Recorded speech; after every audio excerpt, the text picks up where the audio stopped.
¿Cuánto tardará en caer Kiev? ¿Y cómo las fuerzas rusas preparan ese asalto final?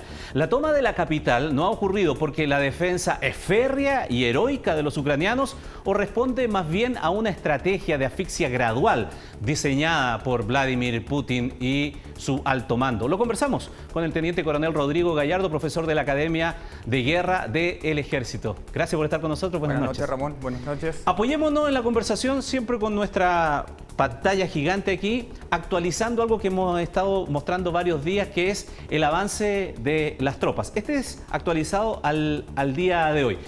Viendo eso, uno podría decir, teniente coronel, que Putin está perdiendo la guerra. Militarmente y en terreno no está perdiendo la guerra, pero puede estarla perdiendo en los medios y en la parte política o en la parte diplomática. Pero en terreno las tropas que están ahí están progresando según la planificación militar. ¿Y cuál es esa planificación militar? La planificación militar, por lo que estamos viendo, es asaltar el país por 4 ejes de progresión en forma simultánea, 2 de ellos en el sur, primero en Crimea, luego en el Donbass. Ya lograron algo muy importante, que es unir por tierra el Donbass con Crimea. Por lo tanto, el abastecimiento logístico de todas las fuerzas de Crimea, porque aquí se gasta combustible, toman agua, comida, se sacan a los heridos, etcétera. Ya no hay que hacerlo por el puente, hay que hacerlo directamente acá. Así que la línea de comunicación es más simple. Así que estas fuerzas están muy bien apoyadas y seguramente van a seguir progresando hasta Odessa para cortar el acceso al mar de Ucrania. Ya. Y en el norte tenemos 2 ejes. Uno desde el norte, desde Bielorrusia, que va avanzando por el oeste del río, que va a llegar hasta aquí, la primera parte de la pinza, por decirlo de alguna manera que se entienda, y una segunda que viene directamente desde Rusia en esta progresión. Al momento las fuerzas están tomando sus ubicaciones para realizar el sitio de Kiev. Ya, centrémonos en eso, porque aquí está Kiev, aquí está la capital, ¿no es verdad? ¿Cómo se realizaría ese sitio o ese asalto final? ¿De qué se trata? ¿Se entra con tanques a arrasar todo o de qué manera cae Kiev? Los tanques no entran a las ciudades. Nunca es buena idea hacer eso. Militarmente es un despropósito. Están diseñados para el combate a campo traviesa a largas distancias. Lo que hacen las unidades blindadas, que es las que llegan primero, es cercar la ciudad. La van a rodear para posteriormente con unidades de infantería van a entrar cuadra por cuadra haciendo un barrido de los posibles nidos de resistencia que se pudieran encontrar al interior de la ciudad. No van a entrar tanques, va a entrar infantería. Los tanques van a quedar fuera de la ciudad o muy pocos podrían ingresar y van a quedar sitiándola. Ya, veamos algunas imágenes también de esos convoys que hemos visto muchas veces, ¿no? Sí. Allí están, que han ido avanzando y avanzando. Entonces, esto prepara el asalto final, entonces, a Kiev. Y ese asalto final, si estamos hablando, como usted señala, que es cuadra por cuadra, edificio por edificio, bueno, puede tardar mucho, ¿no? Muchísimo. En campo abierto, el que está ofendiendo, normalmente lo hacen en una proporción de 3-1. ¿Ya? 3.000 a 1.000, una proporción de 3-1. Cuando lo hacemos en terreno urbano, el que ofende necesita una proporción de 6-1. Mucha más personal para realizar una tarea muy difícil.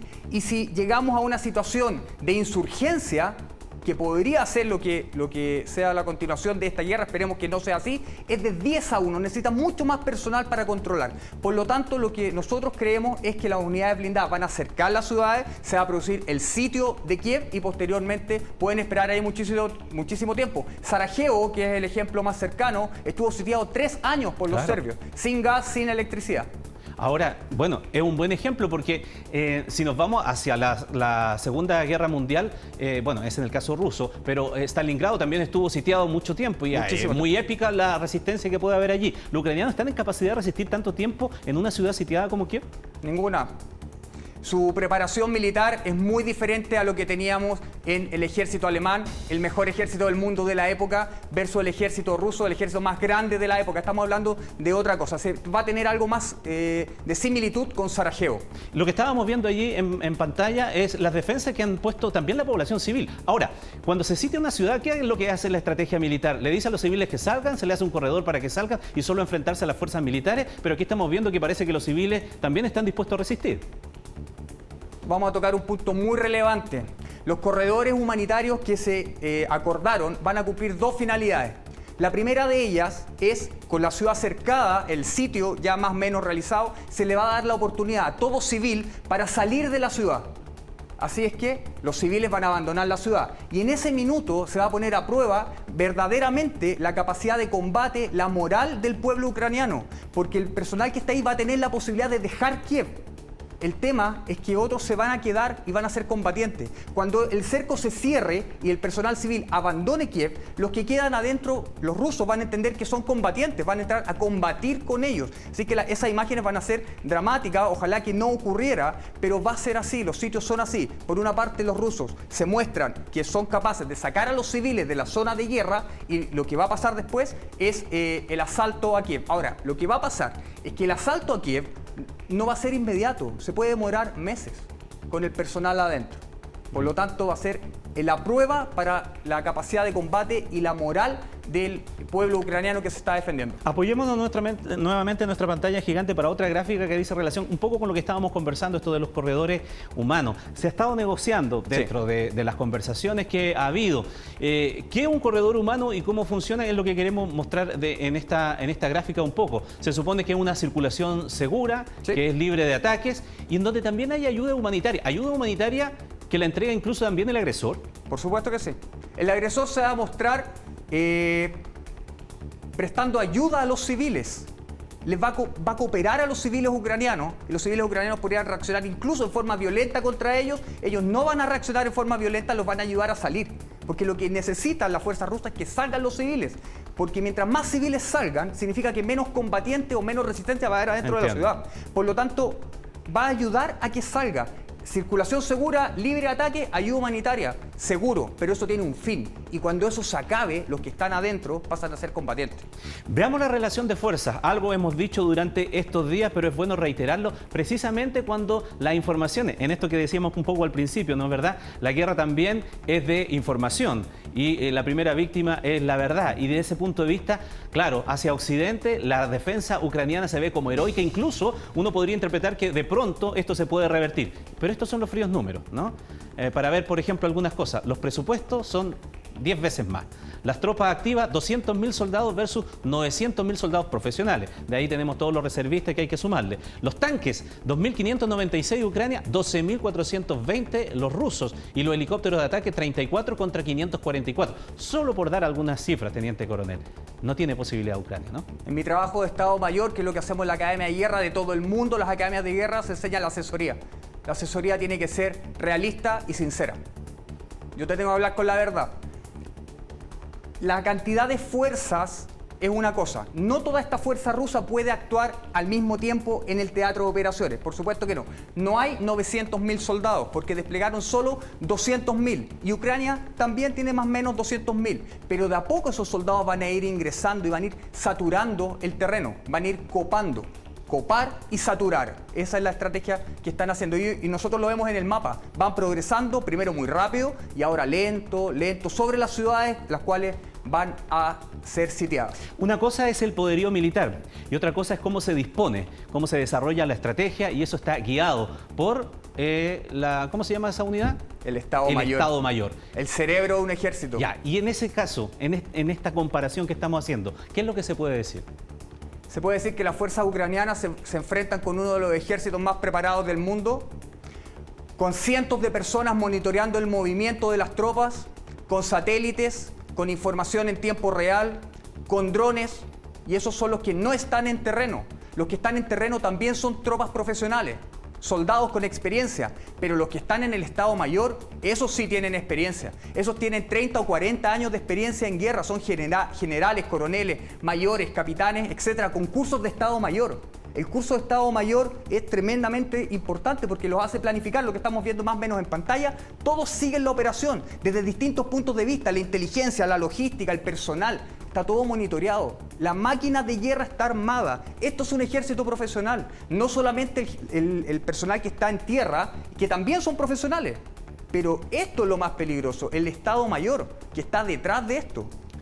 Ahora, hay otros factores que también comienzan a jugar en la guerra que son concurrentes, podría decirlo, no sé si la palabra es la correcta, pero es las condiciones también del terreno y las condiciones del tiempo. Estas imágenes que estamos viendo también son algunas de las que han llegado respecto del avance de la infantería rusa que se ha encontrado ya con esta situación. ¿Qué puede ocurrir respecto de esto y hacer variar quizás los tiempos de la ofensiva final rusa respecto de estas condiciones climáticas? Lo mismo que le pasó a Napoleón, lo mismo que le pasó a la guerra relámpago alemana el año 42, se van a encontrar con la Rasputitsa. ¿Qué es la Rasputitsa? Suena extraño, ¿ya? Incluso un poco jocoso. Es un mar de lodo. Es literalmente es la estación del lodo. Perdón, ahí estamos viendo lo que ocurrió en la Segunda Guerra Mundial. Sí, por supuesto. Segunda Guerra Mundial, que hablamos siempre de los tanques alemanes, pero la logística, que es donde va todo el combustible, era en caballos.